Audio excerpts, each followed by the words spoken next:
दिया सामान बेटा हमरा बर्बाद दिया सब मिल के बर्बाद दिया बेटा हमरा बेटा का हमरा बहुत जान नहीं है अभी तक नहीं है। चाकू मारकर हत्या करने का प्रयास किया गया है। आपको सड़क में खून दिखाई दे रहे होंगे और परिवार वाले जो हैं वो भी काफ़ी आक्रोशित है और कई सारे इल्ज़ाम भी लगाए जा रहे हैं कि किस प्रकार से हत्या को प्लान करके किया गया है और कई लोगों के ऊपर आरोप लगाए जा रहे हैं। पुलिस ने इस मामले में रिपोर्ट दर्ज कर ली है। अभी हमारा पीड़ित से ज़्यादा बात नहीं हुआ है, वो क्योंकि इलाजरत है तो अभी वो ऑपरेशन थिएटर में है और आरोपी की पता तलाश की जा रही है। कुछ लोगों का नाम सामने आया है। जो शख्स है राहुल, उनका उपचार जारी है। अब क्या कुछ चीज़ें आगे देखने को मिलती है, देखने वाली बात है। कौन इसमें आरोपी है, क्या ये गैंग वॉर नज़र आ रहा है, क्या धीरज टकला के जो दोस्त हैं उन्होंने ही इस कृत्य को अंजाम दिया है, ये देखने वाली बात है। अभी सारी पिक्चर क्लियर नहीं हुई है, चीज़ें स्पष्ट नहीं हो पाई है। सुपेला के संजय नगर आदर्श पारा में आज एक युवक का हत्या का प्रयास किया गया। आपको बता दें कि 21 वर्षीय राहुल सिंह के ऊपर धारदार हथियार से हमला किया गया। अभी उसकी स्थिति जो है वो नाजुक बताई जा रही है। बीएमसा अस्पताल में उसका उपचार चल रहा है। अब किस वजह से उस पर हमला किया गया, आखिर क्या ऐसी वजह थी, क्या ऐसी दुश्मनी थी?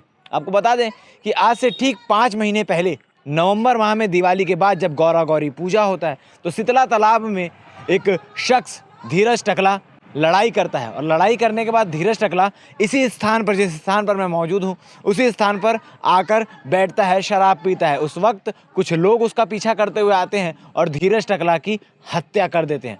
धीरज टकला की हत्या के बाद जब पुलिस इस पूरे मामले की जांच करती है तो उसमें कई आरोपियों को गिरफ्तार किया जाता है, जिसमें से एक राहुल सिंह भी था जिसके ऊपर आज हमला किया गया।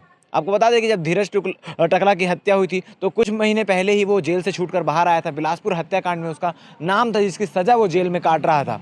और जब राहुल जेल से 1 महीना पहले ही छूटकर बाहर आया, धीरज टकला की हत्या मामले में उसे भी गिरफ्तार किया गया था और जेल से बाहर आते ही 1 महीने बाद उसके ऊपर भी हमला हो गया। अब इसे मुख्य रूप से देखा जाए तो एक गैंग वॉर की स्थिति दिखाई दे रही है, जहां धीरज टकला की हत्या का बदला लेने के लिए धीरज टकला के साथियों ने ऐसा किया होगा, इस प्रकार के अंदेशा लगाए जा रहे हैं, अंदाज़ा लगाए जा रहे हैं। ये वही स्थान है जहां पर धीरज टकला की हत्या हुई थी। आपको आसपास का एरिया दिखा दूं किस प्रकार से अंधेरे की गिरफ्त में रहता है जब रात को आप आएंगे। और यहाँ लोग शराब खोरी का अड्डा बना के रखे हुए हैं और ठीक वहीं पर जहाँ पर धीरज टकला की हत्या की गई थी वहीं पर चाकू मारकर हत्या करने का प्रयास किया गया है। आपको सड़क में खून दिखाई दे रहे होंगे और परिवार वाले जो हैं वो भी काफ़ी आक्रोशित है और कई सारे इल्ज़ाम भी लगाए जा रहे हैं कि किस प्रकार से हत्या को प्लान करके किया गया है और कई लोगों के ऊपर आरोप लगाए जा रहे हैं। पुलिस ने इस मामले में रिपोर्ट दर्ज कर ली है। फिलहाल जो शख्स है राहुल, उनका उपचार जारी है। अब क्या कुछ चीज़ें आगे देखने को मिलती है, देखने वाली बात है। कौन इसमें आरोपी है, क्या ये गैंग वॉर नज़र आ रहा है, क्या धीरज टकला के जो दोस्त हैं उन्होंने ही इस कृत्य को अंजाम दिया है, ये देखने वाली बात है। अभी सारी पिक्चर क्लियर नहीं हुई है, चीज़ें स्पष्ट नहीं हो पाई है। जैसे ही चीज़ें स्पष्ट होगी हम आपको पल पल का अपडेट देंगे। बन रही है हमारे साथ। मगर सुपेला में जिस प्रकार से जेल से ठीक निकलने के 1 महीने बाद हत्या का प्रयास किया गया, जिस प्रकार से धारदार हथियार से हमला किया गया, अंदाज़ा तो यही लगाया जा रहा है। पुलिस भी इसी पहलुओं में सख्ती से जाँच कर रही है कि क्या कहीं ये गैंग वॉर है, बदला लेने की नीयत से इस प्रकार का हमला किया गया। अब शख्स है जिसके ऊपर हमला हुआ राहुल सिंह, वो होश में आने के बाद पुलिस को क्या गवाही देता है। आपको बता दें कि फिलहाल परिवार के लोग जो हैं वो आक्रोशित हैं, बात करने को तैयार नहीं है। मगर ऑफ कैमरा जब हमने बात करने का प्रयास किया तो घर वालों ने साफ तौर पर बताया है कि जो राहुल है वो घर में 10 साढ़े 10 बजे के आसपास, 11 बजे के आसपास सो रहा होता है। तभी उसके पास एक फ़ोन कॉल आता है। फ़ोन करके उसे इस स्थान पर बुलाया जाता है। अब बुलाने वाला शख्स कौन है ये परिवार वालों को अब तक पता नहीं है, मगर कॉल डिटेल से सारी जानकारी निकल कर आ जाएगी। सोए हुए राहुल को यहाँ बुलाने के बाद उस पर धारदार हथियार से लगातार हमला किया गया। इस पूरे मामले को लेकर फॉरेंसिक टीम भी यहाँ पर आई हुई थी। तस्वीर के माध्यम से आप देख पा रहे हैं किस प्रकार से फॉरेंसिक टीम जो है वो यहाँ गिरे हुए तमाम सैंपल, चाहे वो ब्लड सैंपल हो, चाहे वो नॉर्मल मिट्टी के सैंपल हो, सब यहाँ से कलेक्ट करके सील बंद करके ले जा रही है।